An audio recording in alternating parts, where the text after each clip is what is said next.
Okay, so we take a break here.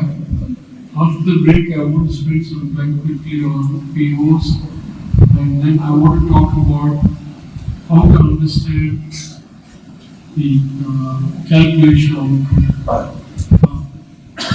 Let me leave you with a thought before the Q&A. Many of you might know that we calculate program outcomes even at a partial stage. That means what? In criteria 8, if you see, we calculate program outcome achievement based on first year common courses, 8.4 or 8.3, something like that. Let me ask you a question. The program outcomes are supposed to be realized in a full measure only at the end of the program. Right? What does it mean to say? It's like saying, I reached Tenali only when the train stops at the Tenali station. What does it mean to say how close to Tenali I am when I just traveled for 1.5 hours by train? What does it mean? Why are we interested in that question? Why is it important? Many of you are calculating it because it says 88.4 watts, so you calculate huge numbers. And more importantly, can the level of achievement of an outcome, say PO5 for example, which is about use of tools, can it be 3 at the end of the first year common courses? What does it mean to say it's in level 3? It's perfect. How can it be? I'm still 3 hours away from the lobby. I'm in my journey. Wrong. If you get very high values of outcome achievement for partial POs, you're wrong. Put an experience of that. Completely wrong. It can be 1.2. But I still have to get another 1.x before I can be closer to 3. Common sense, right? Completely missed. I've seen dozens and dozens of essays. No one got it right. No one got it right. Some basic lack of thoroughness and understanding. We're not using our thinking. How can PO be achieved? It is supposed to be achieved. Even assuming you have a very lenient criteria, supposed to be achieved to your full extent only at the end of the program. How can be achieved to that level at 25% of the program? Are you making myself clear? But many of you have been part of an SAR, which says it is level 3. So, my humble suggestion to you is that go and think. Sit down and think, discuss with yourself, think what those numbers mean, what are we trying to say? Are we getting lost in details? So much so that we have even lost the purpose of why we are doing this. We have a break.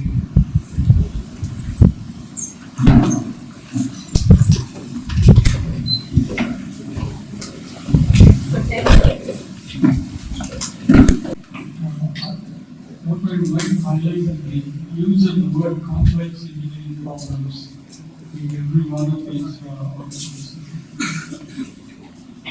Knowledge of mathematics, science, engineering, mathematics, analysis, design, investigate, tool usage, and whether it is engineering society, environment and sustainability matters, individual teamwork, communication, project management and finance, and when you map CO to PO, you should be a little careful in mapping into these 7 columns used because they talk about soft aspects, important but soft aspects. How to bring people concern for society and how to bring concern for sustainability, how to create ethical practice, ethical thought, ethical commitment to ethics, code of conduct, how to work as a team, how to communicate well to all kinds of people. For example, a student may have to we create a startup after a few years and we may want to get finance from people. He has to communicate what he is attempting and reach it to the minds of those people who want to put their finance in it. What is the risk? Why is it that we succeed? What is the pain point that the solution and all the issues are? How quickly we will be able to reach it from the etc. So that's very important. And project management, in fact, if you notice very carefully, these aspects are important even for faculty, not just for students.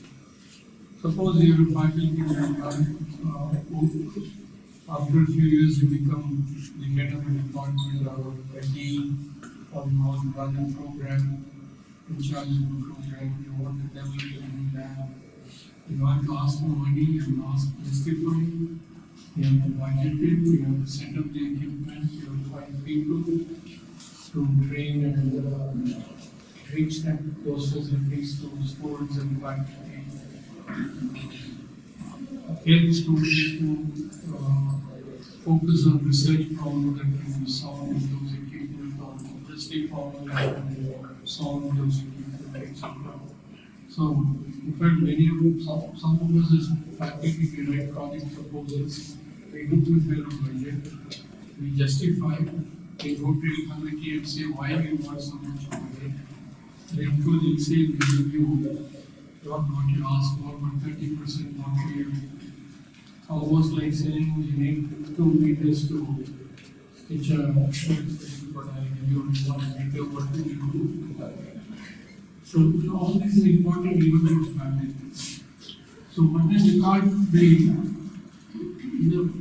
Even though they are important, it must be appropriate and relevant at the level at which they are absorbing the material. So in the age group of 18 to 22, 17 to 21 or 22, they will not be able to appreciate all of them. But you must create situations where students can get the basic idea and participate and contribute. So while you map COs to POs, particularly these 7, you have to be very careful. I see many mappings where they put C's for many of these, as though their course will take the score to the best level and attempt to take them to the best level at the stage. Not very realistic. You can say that you will sensitize them to things. You're not going to make them 100% instantly committed. That can happen within the policy. Not many others. But you can say you will sensitize them. Right? So you can put a value in one way. So be more realistic in the values you put in the CO2 value. The tendency is to put everything, raise it to the hilt. It's like I want to take a dinner from somebody whom I like very much. I make it so lavish that they will be totally confused about what they should partake, what they should eat, what they should not do.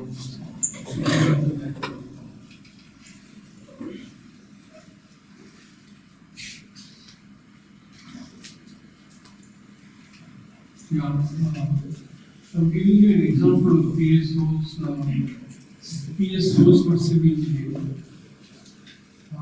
How to write PSOs, good PSOs.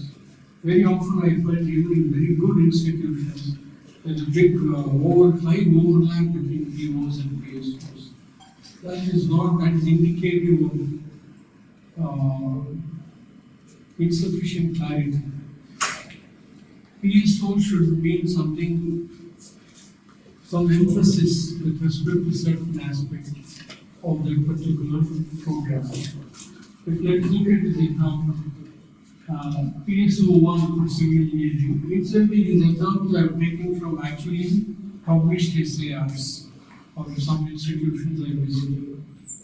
Okay, so they are not cooked up examples. It says that proficiency in a specialized area. Demonstrate proficiency in one of the following specialized areas of civil engineering: construction materials and management, structural and geotechnical engineering, environmental, water resources, and transportation. So what this says is one of the three areas will become a depth focus for a student in that particular program, possibly in terms of guided electives or streamed electives. Remember now people are talking about minor degree and honors degree, things like that, potential credits. This can fit into that. Okay, it could be a civil engineering degree with a minor in geotechnical engineering. So you write PSOs with something that you would like to offer as a depth or as a further value to your students in that program.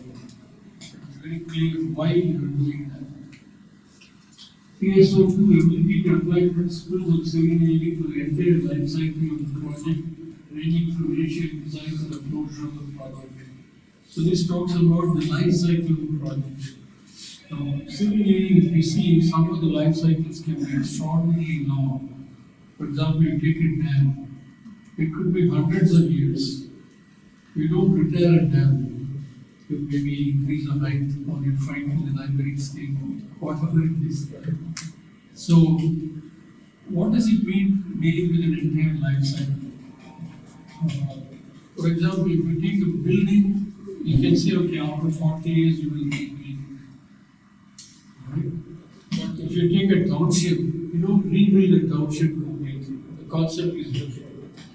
So what this particular program did is that they took some simple examples of an entire life cycle and through simulation with some carefully chosen field studies, they did it on the project mode. For example, students will go and analyze a 30-year-old railway bridge by instrumenting it and seeing how the dynamic load is, etc., compared to what it was. Is it time to strengthen it? Is it time to retire it? And so on. So the entire PSO2 was achieved through carefully designed projects for small groups of students in the entire curriculum. So you not only state the PSO, you also say how you are going to bring that PSO to the students in the curriculum. Very important. Just stating is saying I want to do it. The next question will be how are you doing it? Okay. The third one is ability to identify and analyze various properties of construction materials and their applications in design and construction of various structures. There is a lot of emphasis on new materials, for example, fly ash, plastics, road making, variety of things. So again, this has to emphasize. You can do it probably through a course or a project-based course, a course with a mini project, something like that. When you tell students something about what are the waste materials that are available in abundance and what natural materials are hard to replenish, therefore we would like to substitute, what kind of structures we can substitute these and so on. Okay? So talk about these kind of things in the curriculum. Maybe show them some field examples and give them some projects to do. So every PSO must have some approach to it in the curriculum. Not just writing PSOs saying I am PSOs. If you have written PSOs but you have not brought a play of it into the curriculum, if I were an assessor, that's what I would do. Maybe I'll put a grace mark or define a PSO. That's it. I'm telling you honestly. Doesn't matter, you might still get your accreditation. That's a different story. Alright. So we have talked about CEOs and PSOs.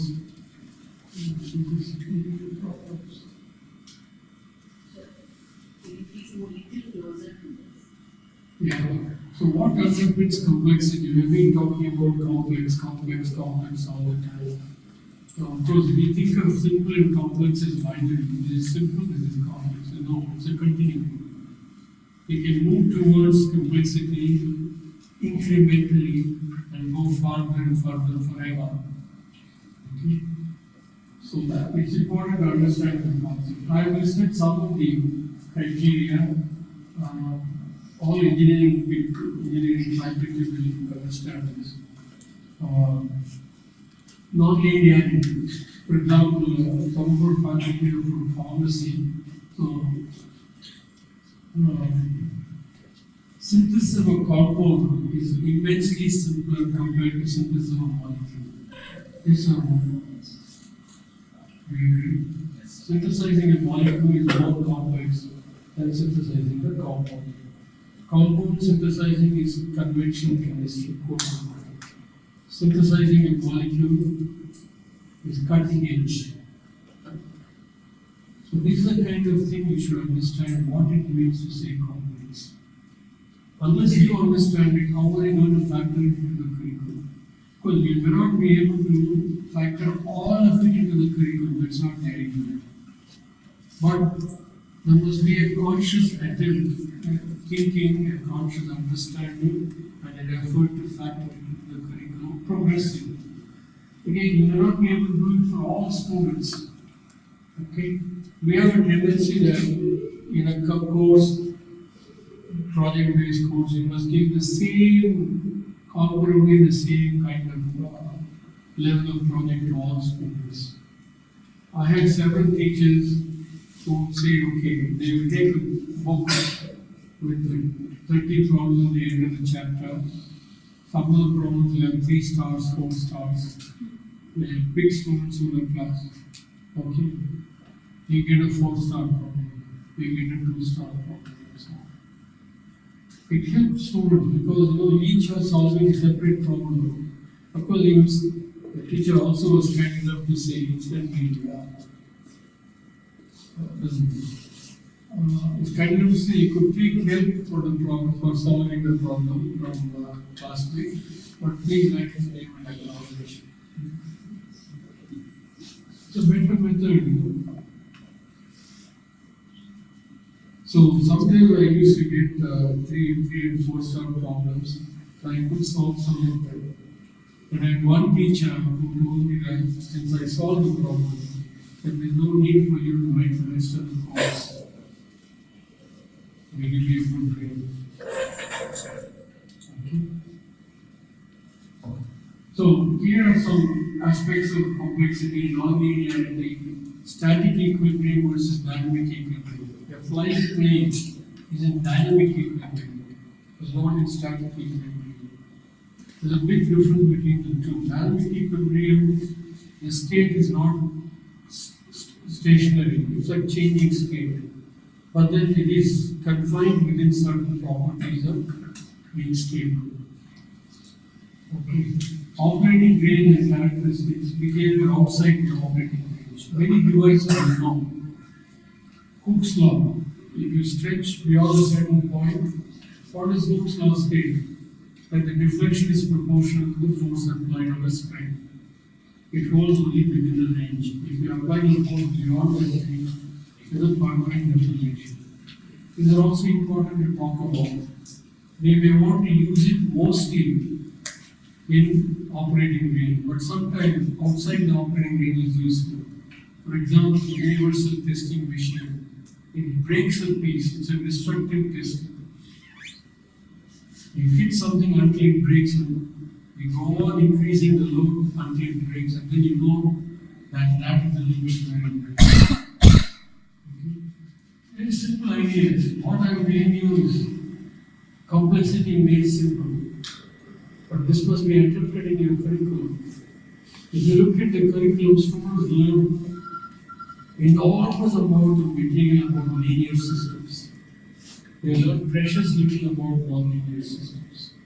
But life is full of non-linear systems. Any phenomena you take, it's never linear. It's linear at best in a very small range.